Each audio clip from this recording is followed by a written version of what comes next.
ನನ್ನ ಹೆಸರು ರಾಧಿಕಾ ಅಂತ. ನಾನು ಕೋಲಾರದಿಂದ ಬಂದಂತ ಸಾಧಕಳು.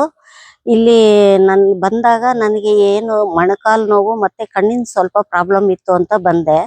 ಆಮೇಲೆ ನನಗೆ ಗೊತ್ತಾಯ್ತು ಇಲ್ಲಿ ನನಗೆ ಸ್ವಲ್ಪ ಮಟ್ಟಿಗೆ ಶುಗರುನು ಇದೆ ಅಂತ ಗೊತ್ತಾಯ್ತು. ಇಲ್ಲಿನ ಒಂದು ಈ ಟ್ರೀಟ್ಮೆಂಟ್ ಇಂದ ನನಗೆ ಎಲ್ಲಾನು ನಾರ್ಮಲ್ಗೆ ಸೆಕೆಂಡ್ ಡೇನೆ ಬಂದ್ಬಿಡ್ತು, ನಂಗೆ ಎಲ್ಲ ನಾರ್ಮಲ್ ಆಯ್ತು.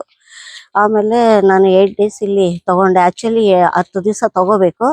ನಾವು ಗೊತ್ತಿಲ್ಲದೆ ನಾವು ಬಂದು 8 ಡೇಸ್ಗೆ ರಿಟರ್ನ್ ಆಗ್ತಾ ಇದ್ವಿ. ತುಂಬಾ ಚೆನ್ನಾಗಿದೆ ಇಲ್ಲಿ ಟ್ರೀಟ್ಮೆಂಟು, ಮತ್ತೆ ಇಲ್ಲಿನ ಅಡ್ಮಿನ್ನು, ಮತ್ತೆ ಎಲ್ಲ ಅಫಿಷಿಯಲ್ಸು, ಎಲ್ಲ ಡಾಕ್ಟರ್ಸು ಎಲ್ಲರೂ ಒಳ್ಳೆ ರೀತಿಯಲ್ಲಿ ಚೆನ್ನಾಗಿ ಸಹಕರಿಸ್ತಾರೆ. ನಾವು ನಮ್ಗೆ ಏನ್ ಟ್ರೀಟ್ಮೆಂಟ್ ಇರುತ್ತೆ ಅದನ್ನ ನಾವು ಕೇಳಿದಾಗ ನಮ್ಗೆ ಗೊತ್ತಿಲ್ಲದೆ ನಾವು ಇದ್ಬಿಟ್ರು ಅವ್ರು ಬಂದು ನಮ್ಮ ರೂಮ್ಗೆ ಅಥವಾ ನಮ್ಮನ್ನ ಹುಡುಕೊಂಡು ಹೋಗಿ ಕರ್ಕೊಂಡು ಹೋಗಿ ಟ್ರೀಟ್ಮೆಂಟ್ ಕೊಡೋಷ್ಟು ಇದರಲ್ಲಿ ಅಷ್ಟು ಸಹನೆ ಇದೆ ಇಲ್ಲಿನ ಅಫಿಷಿಯಲ್ಸ್ಗೆ. ತುಂಬಾ ಚೆನ್ನಾಗಿದೆ. ಆಮೇಲೆ ಜೊತೆಗೆ ಇಲ್ಲಿನ ಪರಿಸರ ತುಂಬಾ ಚೆನ್ನಾಗಿದೆ. ಆ ಮತ್ತೆ ರೂಮ್ಸ್ ಎಲ್ಲಾನು ರೀಸನಬಲ್ ಆಗಿ ನಮಗೆ ಒಳ್ಳೊಳ್ಳೆ ರೀತಿಯಲ್ಲಿ ನಮ್ಮ ಒಂದು ಏನು ನಮ್ಮ ಶಕ್ತಾನುಸಾರ ನಾವು ಪೇ ಮಾಡ್ತೀವಿ ಆ ತರ ಒಳ್ಳೆ ರೂಮ್ಸ್ ಸಿಗ್ತವೆ ಇಲ್ಲಿ.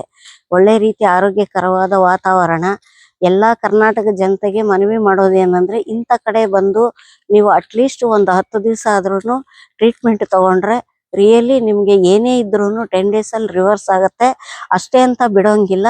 ಒಂದು 3 ತಿಂಗಳು ಇದನ್ನ ಕಂಟಿನ್ಯೂ ಮಾಡಿದ್ದೇ ಆದ್ರೆ ನೀವು ಕೆಲವು ವರ್ಷಗಳು ಆರಾಮಾಗಿರ್ಬೋದು. ವರ್ಷ ಇದನ್ನ ತಗೊಳ್ಳೋದು ಒಳ್ಳೇದು ಅಂತ ನನ್ನ ಭಾವನೆ.